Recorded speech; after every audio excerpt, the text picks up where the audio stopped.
que se está desarrollando dentro de la colaboración con la Presidencia del Gobierno de España, la Comisión, el Parlamento Europeo y la Universidad Carlos III de Madrid y la Fundación Rafael del Pino como organizador de uno de estos eventos. Hoy tenemos el gran placer de tener con nosotros al profesor Luis Garicano, también eurodiputado, profesor de Economía y parte o miembro del comité de expertos que en el año 2003 se organizó para diseñar la reforma del sistema universitario, organizado por el ministro Wert. Y después tenemos también el placer de tener con nosotros a Samuel Martín Barbero, Presidential Distinguished Fellow de la Universidad de Miami y experto internacional en educación superior y gestión universitaria.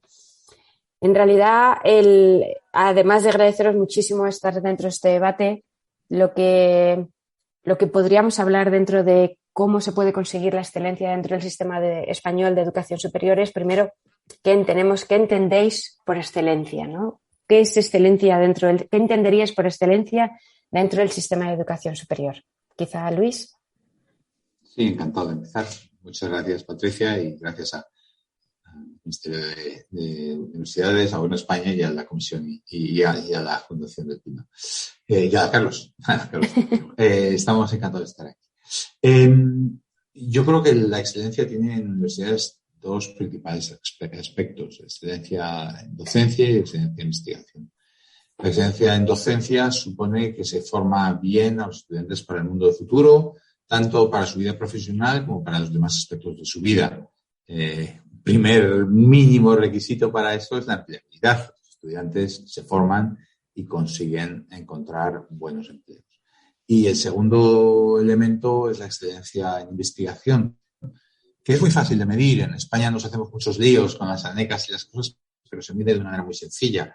Se mide el impacto de la investigación y el impacto se mide por cómo están de citadas los artículos académicos, cuántas personas usan esas investigaciones para construir y cuántas patentes y cuánto impacto en empresa pueden tener esas investigaciones. Es muy sencillo y en España tendemos a ir en lo primero, para nada se considera la empleabilidad ni se considera nada en docencia. Y en investigación tendemos a ir a la masa, a medir número de artículos en vez de tratar de medir su impacto. Y al final, en la academia, en la universidad, en investigación, muy pocas cosas tienen muchísimo impacto muy desproporcionado. Y eso es lo importante, la investigación que puede llegar al premio Nobel. Recordemos una medida muy sencilla de excelencia. Premios Nobel. Premio Nobel en Ciencia, el último que hemos recibido en España hace ya más de 110 años. A un investigador basado en España. Severo Ochoa no estaba basado en España, es Ramón y Cajal el último, y en ese sentido pues muestra que la excelencia en nuestra investigación está muy, muy lejos de ser alcanzable. Muy bien, Samuel. ¿Qué entenderías por excelencia? Para mí la excelencia es el último paso dentro de un ciclo natural de muchos de los sistemas universitarios que a día de hoy hay presentes en el mundo. Es decir, empezamos hace posiblemente 50, 60 años, la preocupación era el acceso, luego era la universalidad del servicio, o al revés, podríamos decir primero universalidad, luego acceso, luego la calidad y digamos que estamos en esta cuarta ola de la excelencia, ¿no? Pero creo que no va a ser la última ola, puesto que hay dos, para mí, fundamentales, que no sé si se contraponen, si se solapan, pero que son parte indiscutible del futuro, que uno es la experiencia y otro el bienestar, la experiencia de aprendizaje y el bienestar de la persona. Creo que incluso con el COVID, si ha habido algo que verdaderamente hemos visto amplificado como valor esencial del sistema universitario o como un nuevo reto para el sistema universitario, independientemente del país que escojamos, ha sido la preocupación por el individuo, tanto del bienestar de profesores y el bienestar de los alumnos. En términos institucionales, ya no en términos sistémicos, para mí la excelencia es conseguir ser la mejor versión de uno mismo y no la falsa copia de otro. Y creo que la excelencia como meta o como aspiración está, digamos, al alcance de todos, pero no todos podemos llegar a ella por los mismos medios o los mismos recursos y al mismo tiempo. ¿Cómo llegaríamos a la excelencia? ¿Cuáles son estos canales por los que crees que el sistema universitario español podría llegar a la excelencia? Además de, sobre todo Luis ha comentado el tema de la medición, la transparencia, quizá la competencia podría ser una de las opciones. Competencia entre sistemas, universidades, transparencia, no sé. Sí, antes de entrar en primer lugar, creo que efectivamente, como Luis muy bien marca, la excelencia sin una investigación de calidad y una investigación de impacto se hace difícilmente digerible. Pero hay por lo menos otras dos dimensiones en las cuales las universidades pueden también lograr su excelencia y para mí me resulta fundamental. Uno sería la actualización curricular de los planes de estudio con los tiempos modernos y de todas las disciplinas, no necesariamente las disciplinas más demandadas en el momento que uno escoja de la historia en la que nos encontramos, con lo cual no reivindico solo y exclusivamente el STEM. Creo que hay mucho campo de mejora, de actualización y de refinar los planes de estudio. Por otro lado, diría que todo lo que es la reforma pedagógica o la revolución pedagógica de lo que mal llamado la experiencia activa de aprendizaje, o lo que podríamos decir las ciencias del aprendizaje, y cómo explotar eso dentro del campo de juego, del aula y fuera del aula, creo que es algo vital. Y como tercer elemento, diría la gestión directiva profesionalizante. Las universidades también necesitan de unos estándares, no solo de métricas, sino también de unos estilos de liderazgo y unos estilos de gestión que estén al mismo nivel que otros sectores de actividad. Mencionas, y Luis también lo has comentado en tu intervención, la actualización curricular, pero también la integración con el mercado laboral, ¿no?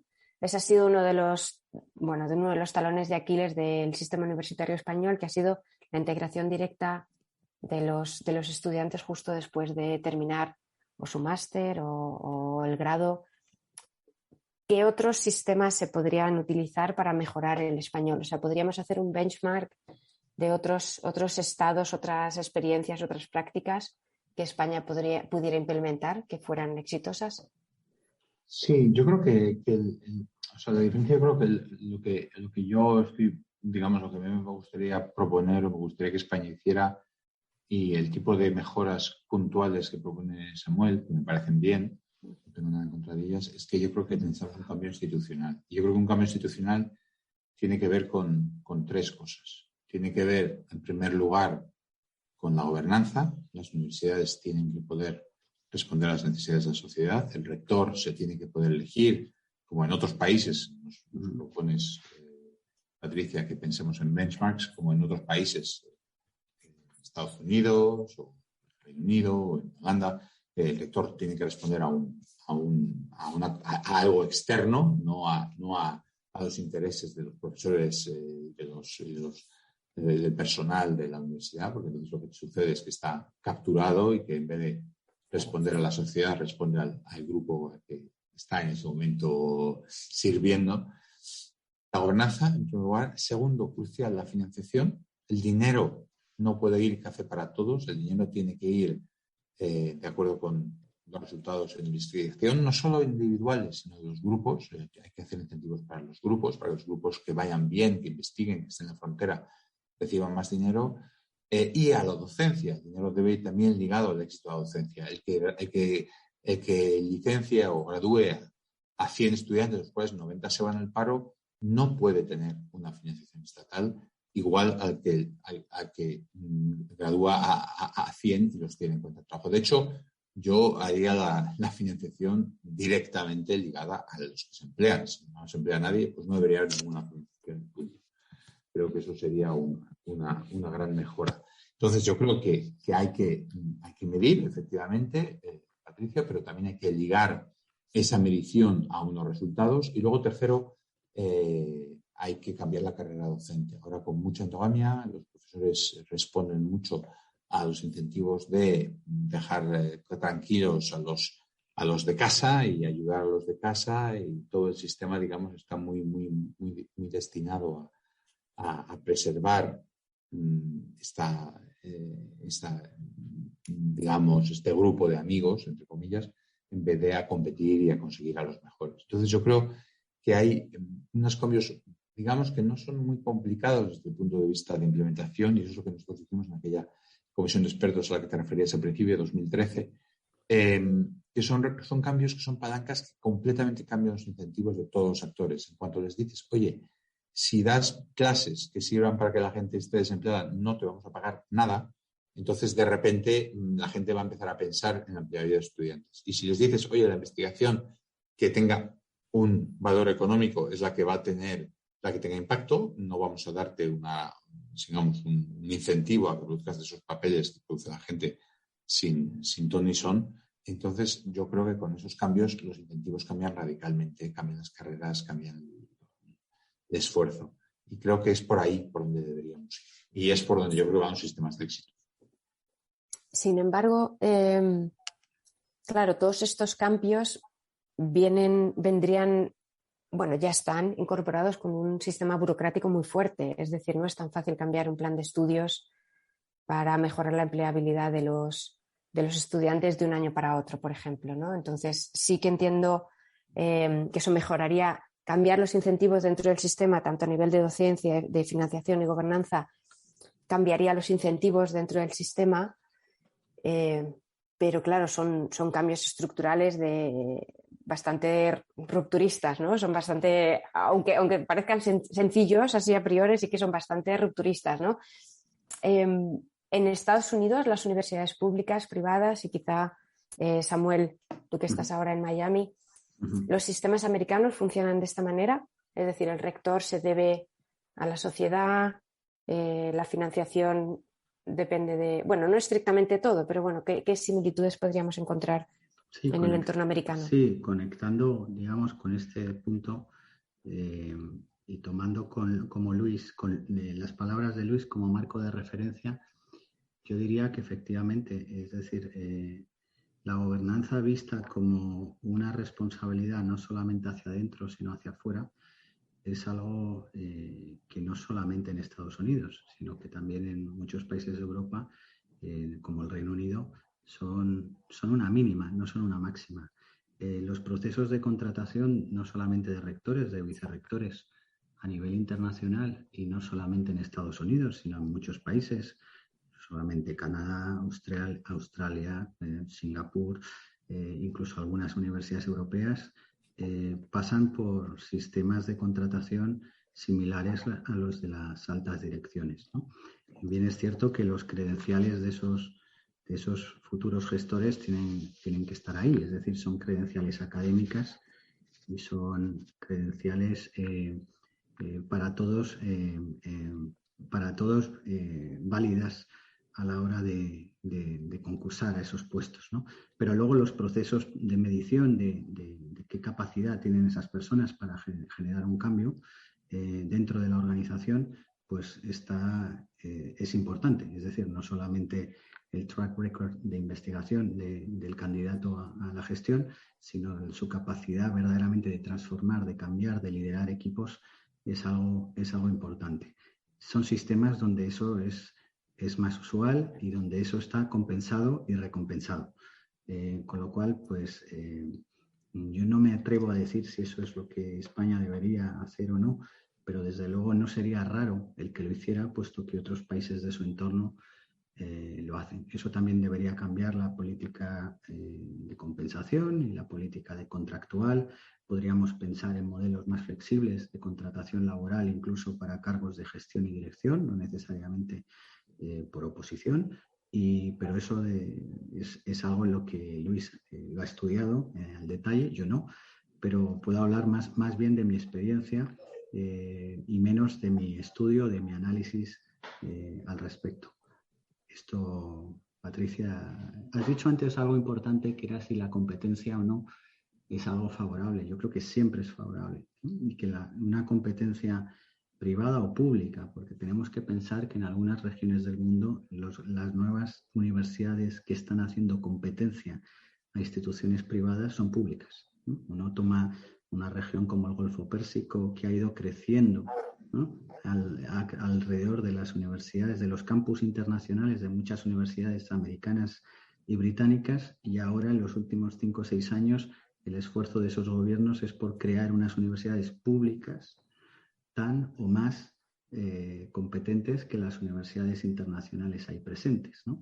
Y operaciones de campus internacionales en algunos países del sudeste asiático están retrayéndose o están cerrando el kiosco, por así decirlo, de forma coloquial, puesto que no se están viendo con la capacidad de competir contra los líderes públicos nacionales de que se han creado en los últimos 8 o 10 años.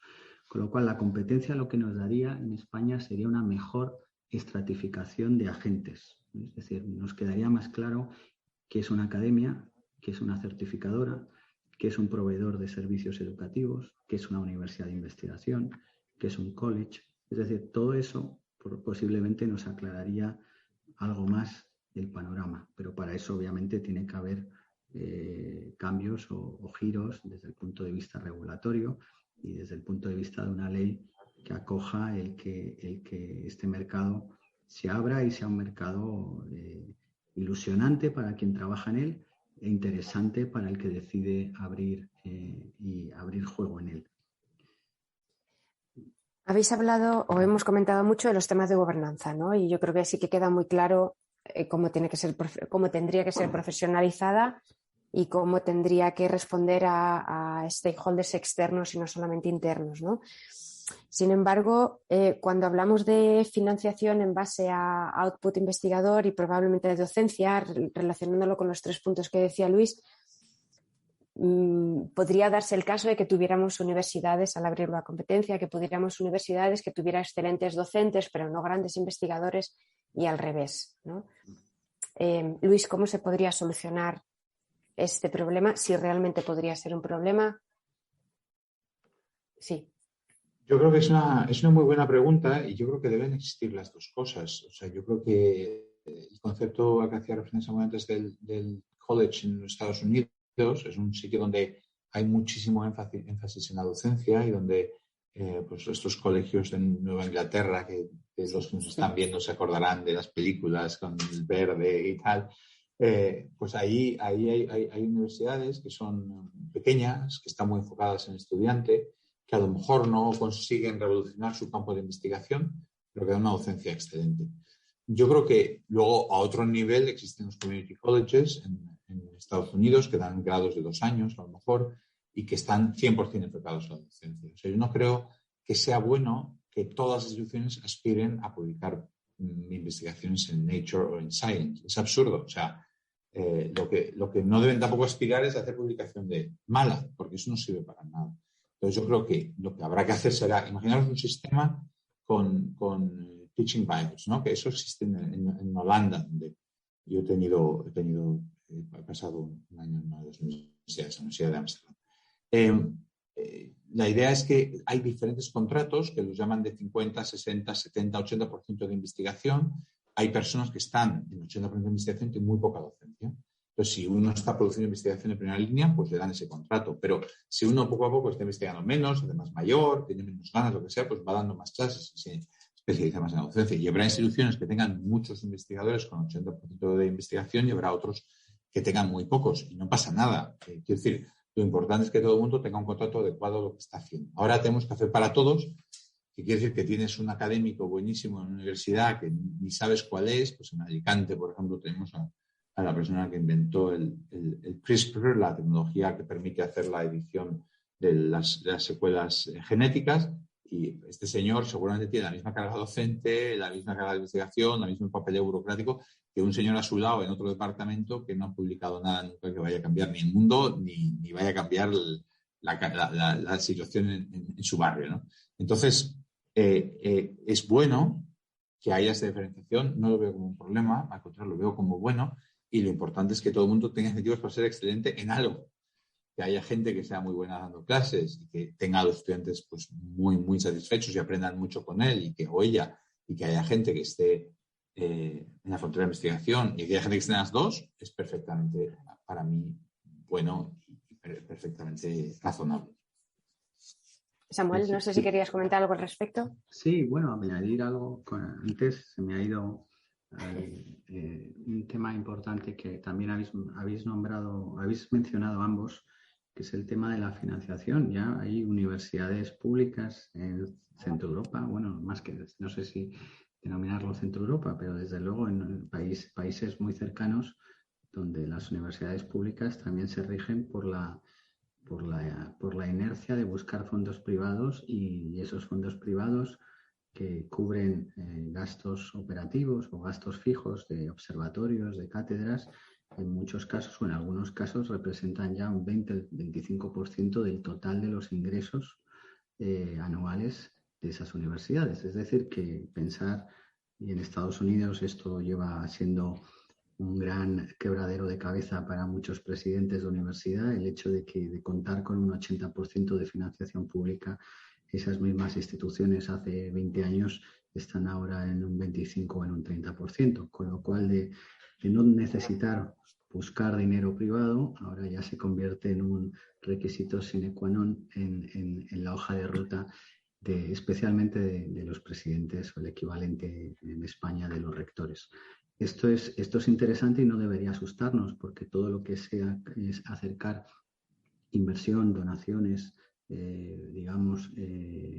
dinerarias o no, de bien intencionadas y con buen origen y en instituciones públicas debería ser un orgullo para el propio sistema universitario. Con respecto al último comentario de Luis, efectivamente Holanda es un país modélico, Israel es otro país muy interesante a la hora de establecer planes de carrera docentes para su personal funcionario, sus profesores, y creo que eso no debería, eso podría ser una fuente de inspiración también para algunas universidades, el pensar que también hay una oportunidad de ser feliz dentro del mundo académico, no siendo un investigador de vanguardia, pero siendo un gran profesor. Ahora, ser un gran profesor debe pasar también por una serie de exigencias, ¿no? Y esas exigencias es las de ser un excelente docente y un excelente estudiante al mismo tiempo, porque no solamente se trata de volcar lo que uno sabe, sino también de aprender aquello que uno desconoce. Esto es interesante y esto concuerda bastante con esa situación que en España hace algunos meses ha sido también actualidad, que es el papel de los profesores asociados, el profesor de toda ese talento, ese activo capital de muchas universidades y ese peso de responsabilidad que reside sobre personas que no están en la orgánica, que cobran poco y que verdaderamente necesitan hacer malabares para sostener o para completar un sueldo normal. Y eso no es bueno para esas personas, no es bueno para el sistema, no es bueno para las instituciones y curiosamente es menos lógico, ya no es bueno, es poco lógico cuando muchos de ellos son referidos por los alumnos como muy buenos profesores, en algunos casos, en algunas asignaturas, generalmente más de grado que de posgrado. Entonces, algo hay que hacer posiblemente en esa vertiente también. Claro, aquí hay un punto que subyace en mucho de lo que estáis contando, que es cuánto se pueden flexibilizar los salarios de los profesores. Estamos hablando de mejorar el salario de profesores asociados y probablemente incluso mejorar la figura del profesor asociado como alguien que está como un profesional que viene a ayudar también a involucrar a los estudiantes en la vida profesional, pero quizá también habría que cambiar los incentivos monetarios, es decir, los incentivos financieros para los mejores investigadores, para los buenos profesores, cambiar este orden de sistema, ¿no? ¿Cuánto cambiaría el sistema si se pudieran flexibilizar los salarios? Luis, si quieres. Es que es radical, O sea, al final somos personas que respondemos a los estímulos y a los incentivos que nos ofrecen. Y efectivamente, El sistema, como he dicho, no está en brazos, en manos, en hombros de los asociados, que son los que no tienen contrato permanente, que tienen que dejarse la piel, etcétera. En parte porque muchas otras personas no hacen su parte, ¿no? Entonces yo creo que los salarios puedan reconocer mucho más. Ahora tenemos los sexenios, que es un elemento mínimo de flexibilidad que da un poquitín de incentivo, que sirve un poquito para ayudar a que haya un cierto margen entre los que más trabajan y los que menos, pero yo creo que hay que ligar directamente, si ligamos la financiación a los resultados en docencia, a los resultados en investigación, luego hay que ligar el salario que recibe cada profesor. Yo creo que es fácil hacerlo hacia arriba. En vez de decir, oye, te voy a quitar, Claro. de decirlo hacia arriba. Es decir, vamos a dar suplementos, vamos a dar... hay esta idea catalana que ha funcionado muy bien del ICREA, de este Instituto de la Rechercha de la Investigación en Cataluña, que lo que hace es, oye, poner unos contratos especiales que permiten reclutar a personas en unas condiciones diferentes, y creo que eso es una muy buena idea. Hay una posibilidad, digamos, de decir, oye, vamos a repartir dinero o suplemento de investigación, o vamos a permitir a la gente dar menos docencia, ligado a estos requisitos de calidad, que son estos indicadores de los que hablamos. Todo eso yo creo que cambia radicalmente, porque lo que es muy duro es que la gente no se reconozca su trabajo. Lo que es muy duro es que una persona que está dando duro todo de sí mismo esté en una situación peor que una persona que no ha dado palo a desde hace 30 años por el tema de ser funcionario. Bueno, que es lo que hay, es el sistema en España. Pero hay que poder introducir mucho más esos modelos de productividad y esas variaciones salariales. Creo que eso, Patricia, iría mucho en esa dirección y ayudaría mucho. Otro de los aspectos que quizá el sistema educativo español adolece es la falta de internacionalización, la falta de diversidad también dentro de los profesores, ¿no? La mayoría de los profesores, quizá por ser funcionarios, quizá por la manera en la que está diseñada, bueno, muy claramente por la manera en la que está diseñada la carrera docente, son nacionales, españoles, la docencia sea en español. Los beneficios están claros de la internacionalización, pero quizá no tan claros los mecanismos, ¿no? Para cualquiera de los dos, quizás Samuel, ¿cómo veis que se puede internacionalizar la Universidad Española?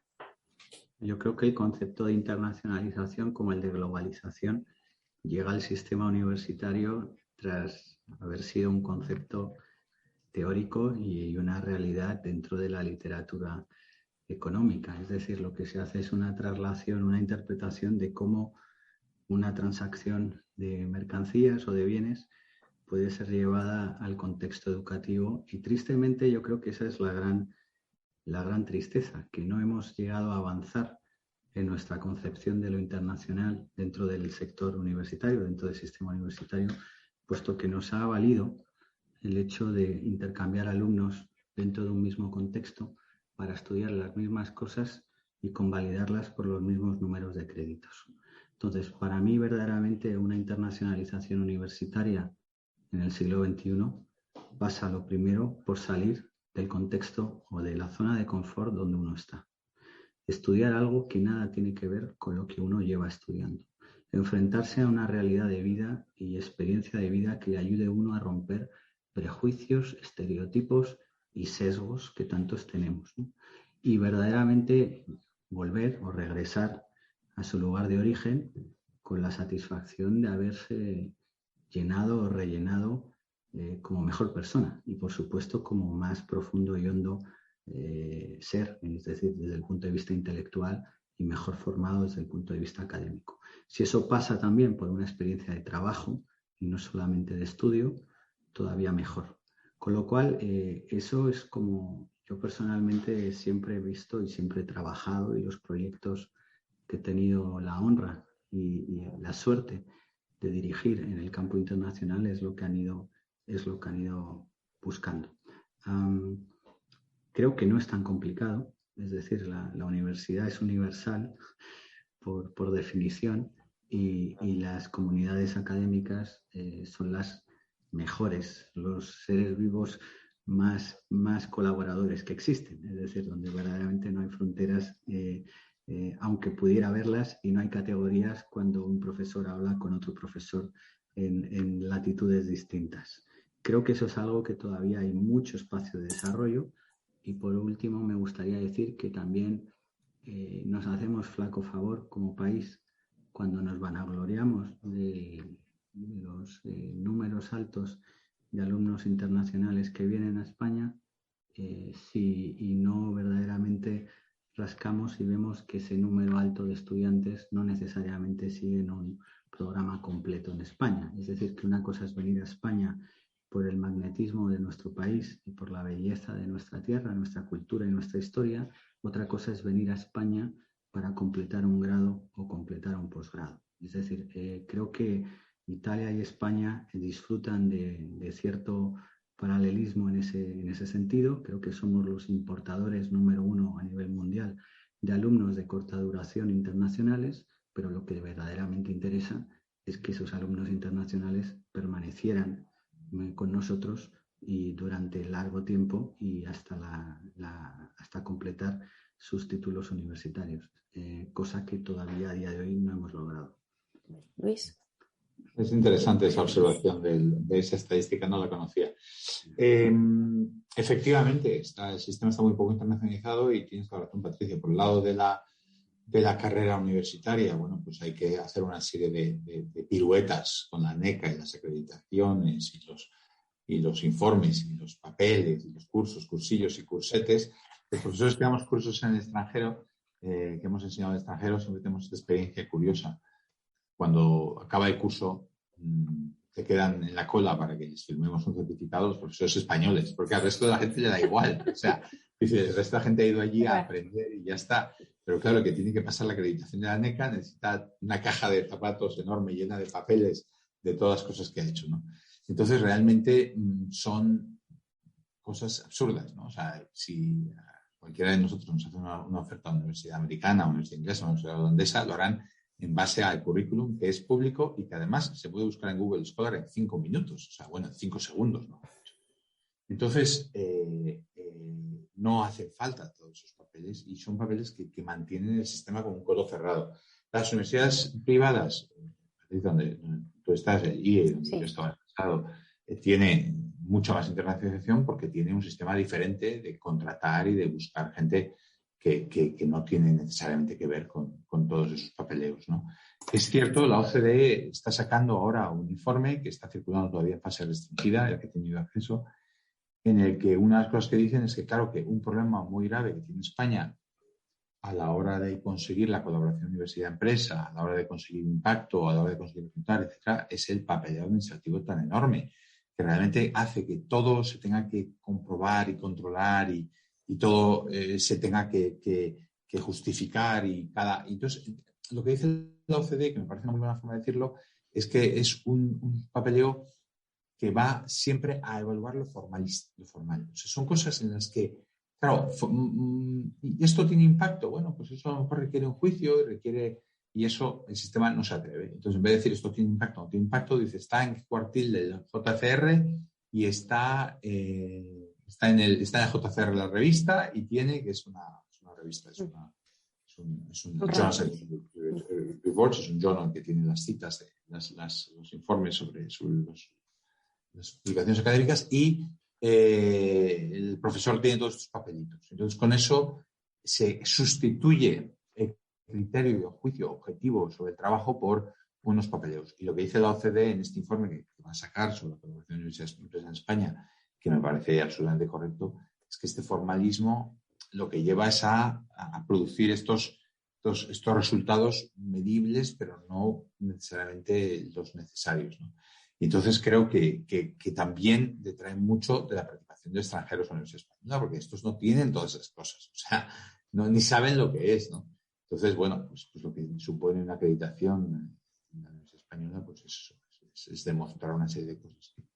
Claro, es una barrera, creo que tú lo sabes mejor que nosotros ahora mismo.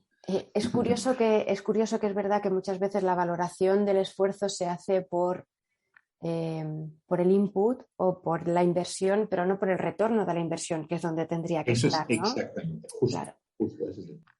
No por el impacto, sino por cuánto se ha invertido, que cuánto se ha invertido obviamente afecta muchísimo, pero también interesa saber cuánto se ha invertido eficientemente y con cuánto impacto, ¿no? ¿Verdad? Quizás sí que algo que la economía inglesa y el sistema universitario inglés ha hecho durante muchísimos años, que es evaluar el impacto de distintas políticas, podría funcionar también en el sistema educativo español, bueno, en cualquiera de los sistemas educativos. Quiero acabar, si os parece, con una última pregunta que también sobrevuela sobre cualquiera de las conversaciones que tenemos ahora, que es el tema de la pandemia, ¿no? España ha sido uno de los pocos países en el entorno europeo, al menos, que ha mantenido las universidades abiertas, aunque parcialmente, pero funcionando durante el año pasado. ¿Cuánto de la experiencia online, cuánto de los beneficios de la experiencia online creéis que se van a quedar? ¿Cuántos van a beneficiar al sistema? ¿Cuántos se irán tal cual volvamos a las clases presenciales? Samuel, sí, si quieres. Yo por empezar por lo muy positivo, yo creo que toda esa, de alguna forma, esa rudeza o esa dificultad de generar un apetito por lo digital y por lo que es la tecnología educativa, verdaderamente dentro de las propias universidades como organizaciones humanas, eso se evaporó rápidamente por las circunstancias, es decir, a fuerza mayor no tuvimos más remedio que acomodarnos todos a una nueva realidad. Y eso fue muy bueno desde el punto de vista de clima interno, clima organizativo, y de grandes universidades y no tan grandes consiguieron hacer unos acopios, una movilización de recursos, grandes inversiones en hardware y en software que se quedarán, con lo cual eso es importante porque toda esa, digamos, esa robustez del sistema de infraestructuras multimedia y tecnológico está ahí para quedarse. En la capacitación del profesor para sacar lo máximo de esa experiencia virtual, pues también casi todas las universidades verdaderamente hicieron un esfuerzo importante en conectar, ayudar y capacitar al profesor para al menos salir del paso. Con el tiempo y tras algunos de los picos más duros de la pandemia, y algunos de esos planes de contingencia se han convertido ya en planes de formación continuos para la formación online del profesorado. Yo creo que eso es, si se hace como política general, es muy positivo. Si se incluye dentro de las políticas de contratación de nuevos profesores, el incluir formación ad hoc, también es muy positivo, y creo que eso efectivamente está ahí. La vuelta al pasado es algo que para los nostálgicos pues es fundamental, pero creo que va a costar más volver al pasado que seguir en el presente. Y me atrevo a decir que por lo menos el formato híbrido y las modalidades semipresenciales van a formar un papel, van a tomar mayor cuerpo dentro del portfolio de programas que van a ofrecer todas las universidades, presenciales o no, y va a haber mayor experimentación en ese campo. Es decir, creo que en el campo de la realidad virtual, de la realidad aumentada, va a haber muy interesantes proyectos participados también por facultades de ingeniería, por facultades de computación, no necesariamente por la vía de la subcontratación de proveedores, sino las universidades van a ver en esto una oportunidad también de generar una experiencia docente y de aprendizaje mejor para toda la comunidad universitaria. Luis. Comparto mucho esa valoración positiva.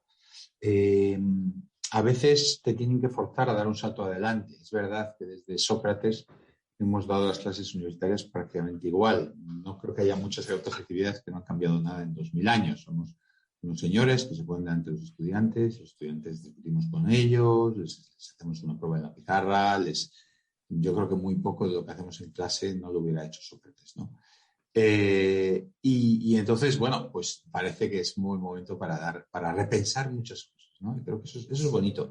Y yo también creo, como Samuel, que no volver hacia atrás y volver a status quo ante ya no cabe. A mí la innovación que más me ha gustado cuando yo he dado clases estos meses y estos años ha sido el tema de esta idea que llaman los americanos flip the classroom, ¿no? La idea de darle la vuelta a la clase. Y la idea es la siguiente.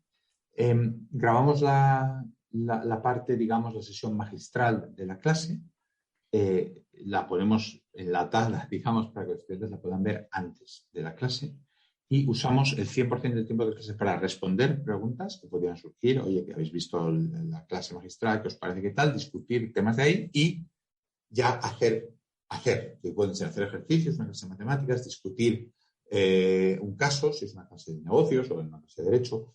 Esto claramente es un uso mucho mejor del tiempo de la clase, porque los estudiantes siguen teniendo la base teórica, que nos queda bien perdido, pero usan ese tiempo en una actividad que a ellos les motiva, les anima, les da algo que hacer, que pensar, no estar pasivamente tomando notas, ¿no?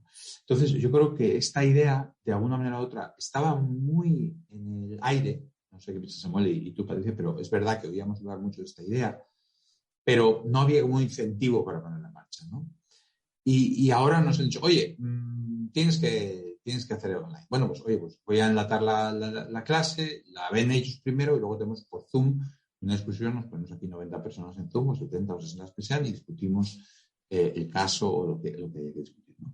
Creo que es un modelo que está para quedarse, que luego la segunda parte no será en Zoom, será en persona, por suerte, pero que esa primera parte en la que la parte magistral, oye, es que de repente habrá partes que el estudiante pueda ver a 4 velocidad 2x en YouTube, porque es un rollo, y habrá partes que tengan que ver 5 veces, porque no se ha enterado de nada y la quiere volver a ver. Y eso, yo creo que son mejoras en la docencia, o sea que yo por ahí veo una ganancia, no sé cómo lo has experimentado tú, Patricia. Yo lo he experimentado tal cual. Es verdad que dentro de las escuelas de negocios el método del caso estaba más implantado, pero sí que en escuelas un poco más tradicionales, a lo mejor en el método docente, sí que han revolucionado totalmente la manera de dar clase durante todo este tiempo. Y es verdad que incluso los estudiantes piden mucha más interacción. O sea, una vez que los estudiantes han experimentado esa cercanía con el profesor, la interacción con el profesor, el tener al profesor cerca y poder experimentar, tocar el caso, el ejemplo de la clase y tener la teoría un poquito más de lado, ellos también lo reclaman. O sea, no solamente es algo que al profesor le beneficie, sino que también al sistema en general le beneficia muchísimo, ¿no? Es tocarlo o experimentarlo hace que el proceso de aprendizaje sea mucho más interno, mucho más vivo, ¿verdad? Exacto. Muy bien, pues yo creo que lo vamos a dejar aquí. Me quedo como resumen los 3 puntos que principalmente hemos hablado, ¿no? Primero, el tema de los cambios en la gobernanza del sistema universitario, hacerlo más profesional, hacerlo también más relacionado con la sociedad y la economía en la que vive, cambios en la financiación, el final del café para todos, que habéis repetido los dos varias veces, y la integración de universidad-empresa en aspectos docentes, ¿no? La mejora también de la flexibilización de los salarios, quizá de alguna manera, o la flexibilización del sistema, ¿no? Ya sea reduciendo la burocracia o reduciendo el control y cambiarlo por un sistema que sea mucho más holístico, tanto para el profesor, el estudiante o cualquiera que trabaje en la universidad, ¿no? Samuel empezaba esta conversación con algo muy interesante que yo creo que viene también a colación de lo que hemos terminado hablando, que es que la universidad también tiene que ser un lugar de bienestar para el profesor, para el estudiante y para el personal que trabaje dentro del sistema universitario. Cómo conseguir que sea holístico en ese aspecto y cómo conseguir que la experiencia sea beneficiosa para todos al mismo tiempo es la clave de todo este cambio, y además es un cambio que será bueno para nosotros, para las siguientes generaciones y para lo que las siguientes generaciones nos den a nosotros. Quiero decir que aquí todas las generaciones y todos los actores saldríamos beneficiados, ¿verdad? Muy bien, pues muchísimas gracias a los dos. Gracias, Samuel, Patricia. gracias, Luis. Muchas gracias, Patricia. Gracias a la Fundación, al Ministerio y a todos por darnos la oportunidad de debatir aquí. Muchas gracias a todos. Adiós. Hasta luego.